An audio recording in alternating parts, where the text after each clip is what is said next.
Hey, welcome back. Today I'm going to be ranking the tools and strategies by their usefulness that I've found in everyday building my businesses and operating as well. Thanks for tuning in. So books, how useful do I find books in the application of my business every day? I personally have found books to be really useful and resourceful. Now, what I have found also is you can spend too much time learning, too much time in the so-called classroom. If all you're doing is just reading book after book after book, and you're not ever trying to implement the strategies and the knowledge that you've garnered and learned, you're probably never going to start growing your knowledge, your ability, and finding ways to truly utilize that application. So books are extremely useful, but you need to make sure you're reading the right books. So my advice is to watch the people that have come before you in the industry or the business, the field that you're in. Who are the people that you'd love to be performing, to be earning, to follow in their footsteps, to have the same type of career that they're having, and listen to them. They probably have YouTube videos. They probably have a podcast. They probably have been interviewed. So you could listen to them, and I bet they're most likely going to share with you the books that help them the most, right? So make sure you're reading the right books first, and then just continue growing and learning. How useful do I find goals or goal planning in the everyday aspect of our business? I have a different take on goals than most people you listen to. Self-help gurus, business owners, people that have been successful.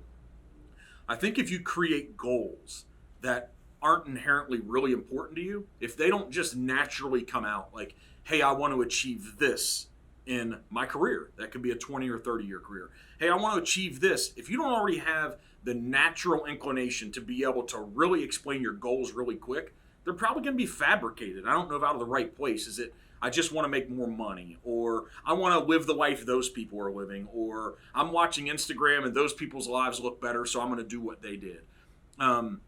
So it has to be the right goals. And I think a goal could be, I want to achieve a master's degree if you already have your bachelor's. If you don't have your bachelor's yet, I want to achieve a bachelor's degree. A goal for me is that I want to get a PhD. What I've found is a lot of people set goals, but they never achieve them. And so the question is, how useful is it to have a goal? Well, it's very useful because it's just like a target on maybe a dartboard, or if somebody's in archery. If you go and put a target up and you don't practice shooting on becoming better at hitting that target, if you don't put time in to achieve the goal, it doesn't matter. It's just a goal in the distance that you're always looking at that seems so far away. So goals are important, but what I've found most important is what's your why behind that goal? And then you'll probably start to get to the nexus of, hey, what's the purpose of this journey? Why do you want to achieve the goal? And you'll probably find some more aspects and some more context into the reasons you're actually going after it, or therefore the reasons why maybe you don't have the energy or the motivation daily to achieve it. So set some goals, but try to get deep down into like, hey, why do I have this goal? So how useful do I find it to be in my life to find a work-life balance? Am I supposed to smile? Am I supposed to laugh? Everybody I've worked with over the years, are they supposed to walk into the studio and start laughing and have a comedy session? I'm not the model of a work-life balance, but I am a model of living the life I want. I'm the model of living what I feel for me is a satisfying life. Now, I'm still in the midst of the pursuit of this massive journey that I laid out, that I have for the vision of my life. And will I ever achieve it? I hope. What's going to happen if I don't? I'm going to die trying, literally. I'm not going to stop. So a work-life balance, I think what I've found in life is that I found a good way to weave it in. You know, being here in Cincinnati, I still get to go to baseball games. Every once in a while, I'll still get to go to a musical concert. I still get to go out and have dinners with my significant other. But I think I don't have the normal balance that a lot of people are looking to describe as like maybe that 9 to 5. And so I think a lot of people in a work-life balance are saying, hey, my workday stops now, and then my personal life begins for the rest of the evening. Or my work life stops at 6 o'clock on a Friday, and then my personal life takes over on Saturday and Sunday. And so, no, I'm not. I'm not the model of that. And I'm an advocate of, if you want a better life, if you want to live a different life than you're living now, you're going to have to do some different things. I don't know if that's thinking different. I don't know if it's getting another degree for you. Is it working more, taking a second job, working overtime so you can put some extra money in the bank so you can create some financial freedom?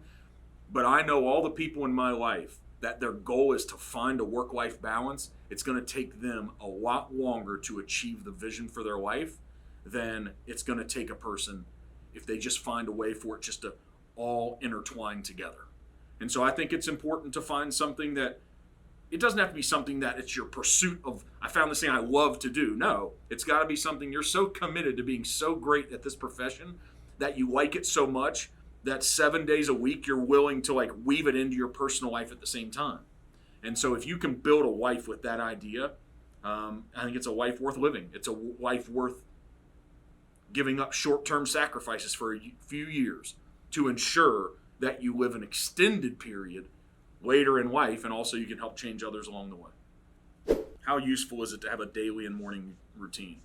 I've found that it's better when we have them, and the reason for that is we're talking about habits. There's so many people that have talked about it. You can pull up YouTube, pull up Instagram, just talk about like habits. There's something out there, one of the biggest hitting YouTube videos or shorts in a long time. I think there's a Marine or a Navy admiral or general who says that, hey, the first thing you have to do in the morning is make your bed. And I believe the argument, I'm sure I'm going to get a comment if I'm wrong or the context isn't right, but I believe he says, hey, you have to start having victories and wins and holding yourself accountable and living up to your own commitments immediately. And if you immediately start doing that, the argument is that you can compound those wins and compound those commitments to yourself every day.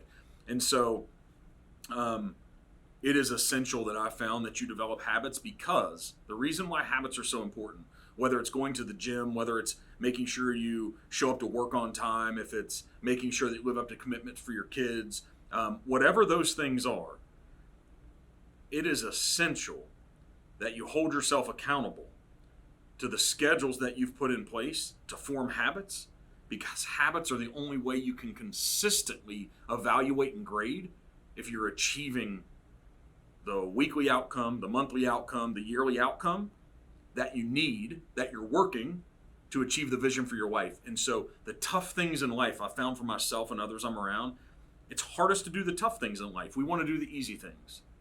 So I think it's very important to develop habits, to build a schedule, to hold yourself accountable for time blocking, so that we make sure we do the hard things, because sometimes those are the most important. How useful is self-reflection in my daily business life? I think it's essential for me, but the challenge with this world now is that I found it's really important for me, but the challenge that with the world we live in, I find myself so often is that so many people just want to feel good. The message and the conversation that's being sent to us from so many places is, hey, who you are is enough. Hey, if you're not hitting your goals and you're not achieving what you want, like, it's okay. Today you're enough. The world is expecting those of us that are really committed to achieving our goals, and if we hold ourselves accountable and we want daily self-reflection, the world's saying, hey, don't be so mean to yourself. Hey, soften the edges a little bit. It doesn't have to be that rigid. What I know is that if I don't have daily self-reflection, that's the good word. It's not self-judgment. It's self-reflection. If I don't have self-reflection midday, multiple times throughout the day, at the end of the day, I'm not willing to look back at my wins and losses. And what the world keeps on telling us, the reason they're not making an argument, that they're not saying don't look back because you get to look at your wins. No. They'd say do that and smile and be happy and pat yourself on the back. What they're saying is it's too painful to look back on your day to acknowledge your losses and acknowledge your failures. That's the only way I win. Because the things I want at, I already know how to do that. So I'm just going to continue to perform at that level. I'm going to have mediocrity. I'm going to do the same thing I did every day. We all know, if we're honest with ourselves, doing the same thing every day, we know what it leads us to have. The same thing we already got. Unless we're going to reflect on our day and be honest with ourselves, like, hey, what didn't go well? What didn't I do well? What could have gone better? What can I reflect on that, hey, I wish there would have been a different outcome? and then have 100 self-accountability, 100% around that, and then have reflection, not to beat yourself up. Like, congratulate yourself for what went well, but move on quick and say, hey, tomorrow, those things that I didn't do well, tomorrow I'm going to do a better job. Even if it's the 1% better idea, like just get 1% better tomorrow because you'll wake up in 2 months and be hundreds percent better. And notice I didn't say 100% better, hundreds. Because if you compound 1% growth every day, it turns into multiple times improvement in a very short period of time. And so being self-reflective, it's essential. Everybody's so scared. We're being taught that don't feel bad about yourself. Well, guess what? Okay. Don't feel bad about yourself when you didn't win.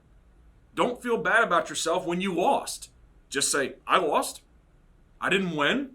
I didn't have the outcome I wanted. So make some changes, make some adjustments so you win tomorrow. Self-reflection is essential. I'm not organized all the time.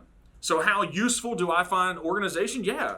The more organized I am, the better I am. But also, you all, some of the most organized people I know, they don't achieve the same level that I do. And so I'm sure that there's a balance there.